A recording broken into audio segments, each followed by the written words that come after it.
मंजिल, एक जुनून सा दिल में जगाना होता है। पूछा चिड़िया से मैंने, कैसे बना आशियां? बोली, भरनी पड़ती है उड़ान बार बार, तिनका तिनका उठाना पड़ता है।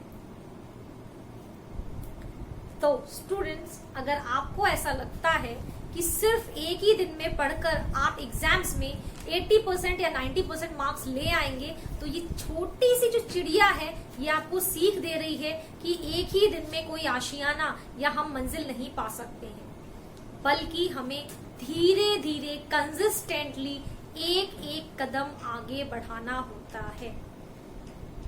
तो इस सुविचार के साथ आज का क्लास शुरू करते हैं और आज हम सीखेंगे साइमल्टेनियस इक्वेशंस को दूसरे मेथड्स के साथ हम कैसे सॉल्व कर सकते हैं। तो अगर आपको वीडियोस पसंद आ रहे हैं तो लाइक, शेयर, सब्सक्राइब करना तो बिल्कुल मत भूलिए और जुड़े रहिए चैनल के साथ, क्योंकि आप जानते हैं कि ये एक ऐसा चैनल है जहां पर आपको हर सब्जेक्ट की इंफॉर्मेशन और नॉलेज मिलती रहेगी। Stay tuned with the channel. तो आज हम सीखने वाले हैं साइमल्टेनियस इक्वेशंस के लिए दूसरा मेथड।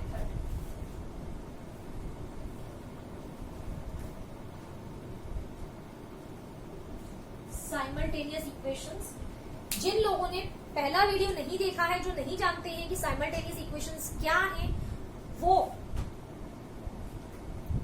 उन पुराने वीडियोस को देख लें, ठीक है। और बीच बीच में इस वीडियोस में आपको उसका लिंक भी मिल जाएगा, जिस पर क्लिक करके आप उन वीडियोस को देख सकते हैं।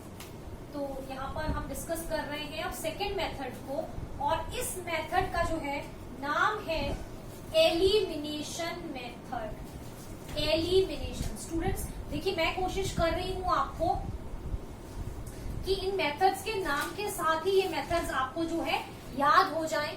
जैसा मैंने पहला मेथड आपको पढ़ाया था सब्स्टिट्यूशन मेथड, तो सब्स्टिट्यूशन क्या होता है उसके लिए मैंने एक रेलेवेंट एग्जाम्पल भी दिया था, एक ऐसा एग्जाम्पल जो आप कभी भी नहीं भूलेंगे। इसी तरीके से अब हम सीखने वाले हैं एलिमिनेशन मेथड को।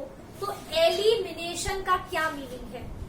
अगर आप इन इंग्लिश के वर्ड्स के मीनिंग को पकड़ लेते हैं, सीख लेते हैं, तो फिर आप मेथड्स भूलेंगे ही नहीं। एग्जाम में जब भी आपसे मेथड पूछा जाएगा कि पर्टिकुलर मेथड्स के थ्रू आपको क्वेश्चन सॉल्व करना है, तो इमीडिएटली आप बिना सोचे शुरू हो जाएंगे and you find the answer to the solution to the problem. तो ये मेथड है एलिमिनेशन मेथड। एलिमिनेशन वर्ड बना है एलिमिनेट से। किस वर्ड से बना है? एलिमिनेट। तो एलिमिनेट का क्या मतलब होता है? हटा देना, टू रिमूव। बस ये ध्यान रखना है आपको, क्या करना है, हमें रिमूव कर देना है। अब रिमूव हम यहाँ क्या करेंगे? यहाँ हम रिमूव करेंगे किसी भी एक वेरिएबल को, या तो वो x हो या तो फिर y। कैसे करेंगे बताने वाली हूँ, तो वीडियो को पूरा ध्यान से जरूर देखिए। चलिए, जैसा कि आपको पता है मैं थ्योरेटिकल नहीं जाऊंगी, यहाँ पर सिर्फ एग्जाम्पल्स के थ्रू आपको समझाऊंगी, जिससे कि कॉन्सेप्ट आपके दिमाग में बिल्कुल फिट हो जाए। तो देखते हैं कि एलिमिनेशन में हमें क्वेश्चंस को किस तरीके से सॉल्व करना है। और अभी मैंने क्या बताया? एलिमिनेट करना है, यानी कि हमें एक वेरिएबल अपने इक्वेशन में से पूरी तरह से हटा देना है। वो x या y कोई सा भी हो सकता है। चलिए देखते हैं फर्स्ट एग्जाम्पल के साथ। फर्स्ट एग्जाम्पल बिल्कुल सिंपल लेंगे हम। x plus y is equals to 5 और दूसरा है 2x minus 3y is equals to 4। अब आप पूछेंगे कि मैम इसको हटाएंगे कैसे? तो देखिए, यहाँ पर आपको थोड़ी सी चीज का ध्यान रखना है। किसी भी वेरिएबल का जो टर्म है, हम उस पूरे टर्म को एग्जैक्टली में एलिमिनेट करेंगे। जैसे अगर मैं चाहूं कि ये पूरा x वाला टर्म यहाँ से एलिमिनेट हो जाए, तो उसके लिए जो सबसे इम्पोर्टेंट पॉइंट है वो ये है कि उन वेरिएबल्स के कोएफिशिएंट इक्वल होने चाहिए। क्या इक्वल होना चाहिए? वेरिएबल्स के कोएफिशिएंट्स। कोएफिशिएंट्स क्या होते हैं? वो वैल्यू जो इस x के साथ मल्टीप्लाई हो रही है, जैसे यहाँ पर 2 है, यहाँ y के साथ -3 मल्टीप्लाई हो रहा है, यहाँ y के साथ कुछ मल्टीप्लाई नहीं हो रहा है, तो उसका मतलब ये नहीं है कि 0 है, इट इज 1। मल्टीप्लाई नहीं हो रहा, इट मीन्स क्या है कि यहाँ पर 1 का मल्टीप्लीकेशन हो रहा है।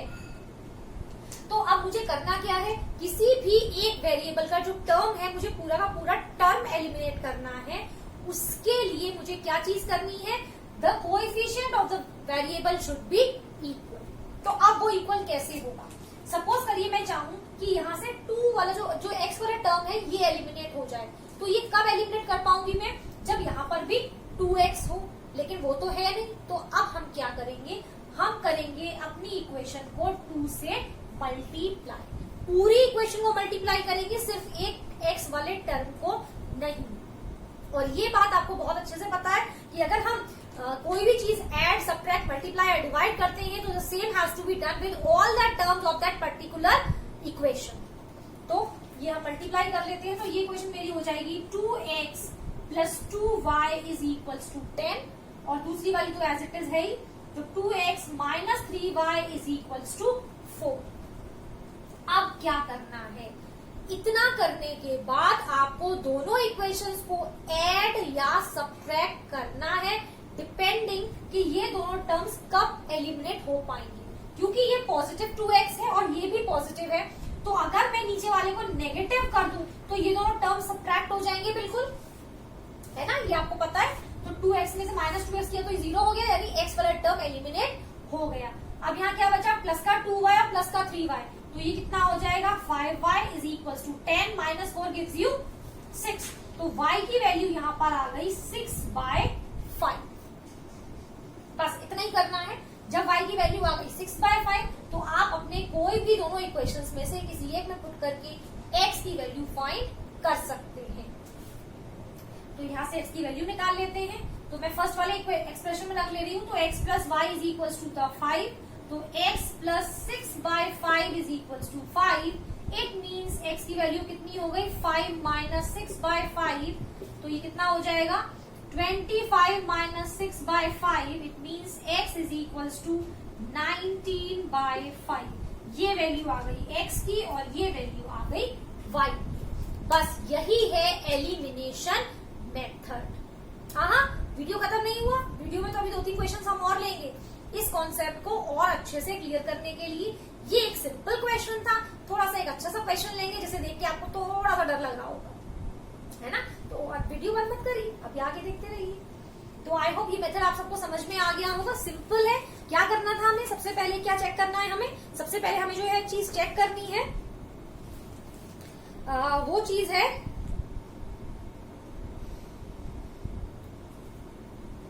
कि वेरिएबल के चाहे वो x हो या y हो, दोनों के कोएफिशिएंट कैसे होने चाहिए, इक्वल होने चाहिए।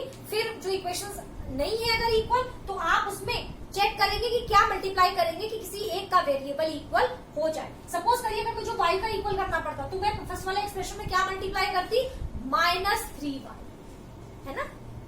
बस सिंपल है, आपको ये देखना है। चलिए नेक्स्ट क्वेश्चन देखते हैं।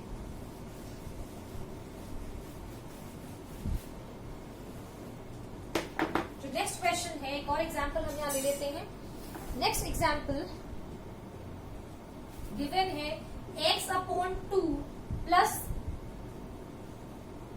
2y/3 इज इक्वल्स टू 1, और जो दूसरी इक्वेशन है वो है x minus y/3 is equals to 3।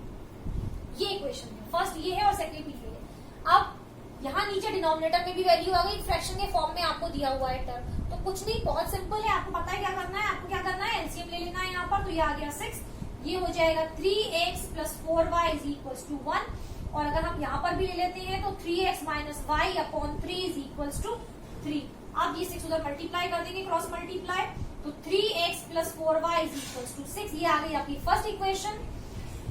इसी तरीके से यहाँ से सेकेंड बना लेते हैं, तो 3x minus y is equal to 9, ये हो गई हमारी सेकेंड इक्वेशन। अब इन दोनों इक्वेशंस को ध्यान से देखिए, यहाँ पर 3x है और यहाँ पर भी 3x है, यानी इस केस में आपको x को एलिमिनेट करने के लिए कुछ भी मल्टीप्लाई करने की जरूरत नहीं है।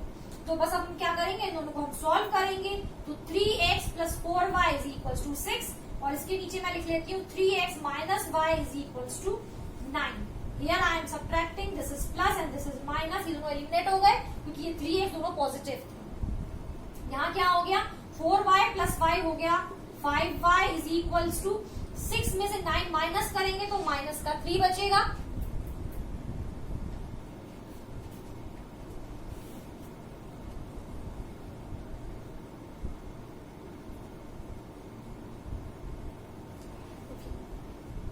तो यहां से y की वैल्यू कितनी आ जाएगी, ये y की वैल्यू आ जाएगी -3/5।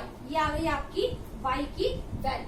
ठीक है, अब y की वैल्यू जब आ जाएगी तो हम x में सब्स्टिट्यूट कर लेंगे। तो किसी भी एक इक्वेशन फर्स्ट में या सेकंड में आप रख सकते हैं। तो मैं फर्स्ट वाले में रख लेती हूँ। तो ये हो गया 3x plus 4y is equal to 6। It means 3x plus 4 into -3/5 is equal to 6।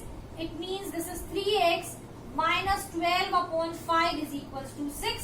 तो ये कितना हो गया 3x is equal to 6 plus 12/5। आप एलसीएम लेंगे तो 5 आ जाएगा। ये हो गया 30 प्लस 12। इट मीन्स 3x की वैल्यू हो गई 42/5। इट इम्प्लाइज x की वैल्यू कितनी हो जाएगी, x की वैल्यू हो जाएगी 42/5/3। तो 3 से डिवाइड होके आ जाता है 14/5 हो गई आपके x की वैल्यू। इसी तरीके से आपको इन क्वेश्चंस को सॉल्व करना है। तो आई होप ये मेथड आपको क्लियर हो गया होगा। सिंपल क्वेश्चन था यहाँ पर तो हमें किसी भी चीज को मल्टीप्लाई करने की जरूरत नहीं पड़ी। अब एक क्वेश्चन में एक्सरसाइज का लेती हूँ, थोड़ा सा टिपिकल क्वेश्चन, एक जिससे कि आपको ये थोड़ा सा और अच्छे से क्लियर हो जाए, जहां पर कि हमें मल्टीप्लिकेशन करने की जरूरत पड़ रही है। तो ये ले लेते हैं एक क्वेश्चन है, एक बहुत ही इंटरेस्टिंग सा क्वेश्चन है। px plus qy is equals to p minus q, और जो दूसरी इक्वेशन है वो है qx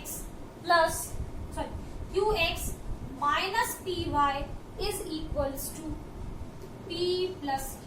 अब प्रॉब्लम कहाँ आती है, प्रॉब्लम आती है कि आप क्वेश्चन को देखकर पहले ही डर जाते हैं।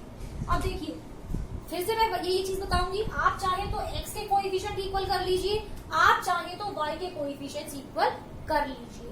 तो मैं इस बार y के कोएफिशिएंट इक्वल कर लेती हूँ। जैसे कि आप देख रहे हैं यहाँ y पर q मल्टीप्लाइड है और यहाँ y में माइनस का p मल्टीप्लाइड है, तो यानी मुझे मल्टीप्लाई करना पड़ेगा। तो इस वाले इक्वेशन में अगर मैं करूँ कि अब की बार मुझे क्या करना है, y के कोएफिशिएंट को इक्वल करने के लिए मुझे दोनों इक्वेशंस पे कुछ ना कुछ मल्टीप्लाई करना है। ऐसा भी हो सकता है कि कोएफिशिएंट्स को इक्वल करने के लिए आपको दोनों ही इक्वेशंस में कुछ ना कुछ मल्टीप्लाई करना पड़े, ये पॉसिबल है। तो यहाँ पर मैं ये वाला कोएफिशिएंट यहाँ मल्टीप्लाई कर देती हूँ, यानी इसको मैं मल्टीप्लाई करती हूँ -p से, और इसको मल्टीप्लाई कर लेती हूँ -q से। तो मैं इसके सामने ही लिख ले रही हूँ। यहाँ पर मेरी इक्वेशन क्या आ जाएगी, -p का p से मल्टीप्लाई करेंगे तो -p² x बन जाएगा ये, और ये सेकंड वाला टर्म हमारा बन जाता है -pqy इज इक्वल्स टू, और ये बन जाता है -p² प्लस pq। और अब सेकंड वाला इक्वेशन ले लेते हैं हम। सेकंड वाले में अगर हम देखेंगे तो q से मल्टीप्लाई करने पर ये हो गया q² x minus pqy is equals to pq plus q²। ये हो गई है मेरी इक्वेशंस। ये है फर्स्ट इक्वेशन और ये है सेकंड इक्वेशन। अब मुझे ये दोनों इक्वेशंस को सॉल्व करना है, तो चलिए सॉल्व करते हैं इन दोनों को। ये पॉजिटिव है तो ये माइनस हो गया, ये प्लस हो गया, ये माइनस और ये माइनस। अब इस बार ध्यान रखिए क्यू डिवाइड नहीं होगा, सॉरी सब्ट्रैक्ट नहीं होगा हमारा, तो ये हो जाएगा -p² माइनस q², और इसका कोएफिशिएंट मैंने लिख दिया x, और ये दोनों हमारे सब्ट्रैक्ट हो जाते हैं। और दूसरी साइड में क्या आएगा, दूसरी साइड में आएगा माइनस का p² plus pq minus pq minus q²। ठीक है, नीचे वाला टर्म मैंने साइन चेंज करके एज इट इज लिख दिया। pq से pq सब्ट्रैक्ट हो गया, तो यहाँ पर बच रहा है माइनस टाइम्स ऑफ p, या आप लिख सकते हैं -p² माइनस q², सीधा लिख दीजिए। और यहाँ पर भी बच रहा है -p² minus q² into x। तो अब हम x को यहीं छोड़ देंगे और यहाँ डिवाइड करेंगे दोनों को, तो सेम एक्सप्रेशन है डिवीजन में, तो दोनों डिवाइड हो जाते हैं और वैल्यू आ जाती है 1। तो x की वैल्यू यहाँ से आपको मिल गई 1। देखने में थोड़ा कॉम्प्लिकेटेड लग रहा था, आपको डर भी लगा होगा कि अरे अब तो pq आ गए, लेकिन आप वैल्यू देखिए कितनी आई, सिंपल सी 1 आई। तो इसीलिए क्वेश्चन को देख के घबराइए मत, सिर्फ सही अप्रोच रखिए, स्टेप्स फॉलो कीजिए। एक चीज जो मैं हमेशा कहती आई हूँ, फिर से कहूंगी, चाहे आपको 2 स्टेप्स ज्यादा करने पड़े, लेकिन स्टेप्स को स्किप मत कीजिए, क्योंकि जब आप स्टेप्स स्किप करते हैं और कुछ शॉर्टकट फॉलो करने की कोशिश करते हैं तो वहीं पर आपकी गलती हो जाती है। बस इस चीज को आप गांठ बांध लीजिए एंड इन दैट केस आपसे कभी भी मैथमेटिक्स करने में कोई एरर होगी ही नहीं। ठीक है, तो ये x की वैल्यू आ गई स्टूडेंट्स। अब इस x की वैल्यू को हम फर्स्ट इक्वेशन में पुट कर लेते हैं तो हमारी y की वैल्यू आ जाएगी। तो मैं यहां रख ले रही हूं, तो p into 1 plus q y is equal to p minus q. तो ये हो गया p plus q y is equal to p minus q. तो क्यू वाई को मैं यही रख लूंगी, तो ये क्या हो जाएगा p minus Q minus p। तो p से p सब्ट्रैक्ट हो गया, इसका मतलब y की वैल्यू हो गई minus Q by Q which is minus 1। तो y की वैल्यू यहां से हमें मिल जाती है -1। बस यही सारी चीजें जो मैंने आपको वीडियो में बताई हैं, ये सारे पॉइंट्स इंपॉर्टेंट है। मैं इसीलिए बार बार कहती हूँ कि हर चीज को मैं यहाँ टेक्स्ट नहीं कर सकती कि आप वीडियो को स्किप कर करके आगे फॉरवर्ड कर करके देखें।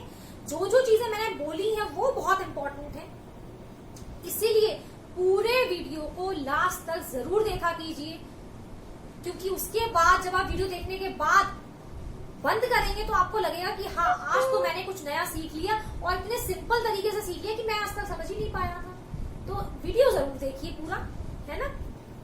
और ये हो गया हमारा दूसरा मेथड जो है एलिमिनेशन मेथड। हाँ मैं समझ रही हूँ कुछ लोगों का कहना है कि मैम इन पर वर्ड प्रॉब्लम्स भी करवाइए, तो थोड़ा सा सब्र कीजिए, पहले हम ये सारे मेथड सीख लेते हैं कि सब्स्टिट्यूशन साइमल्टेनियस इक्वेशन या आपकी लीनियर इक्वेशन टू वेरिएबल्स को कौन कौन से मेथड से सॉल्व किया जा सकता है।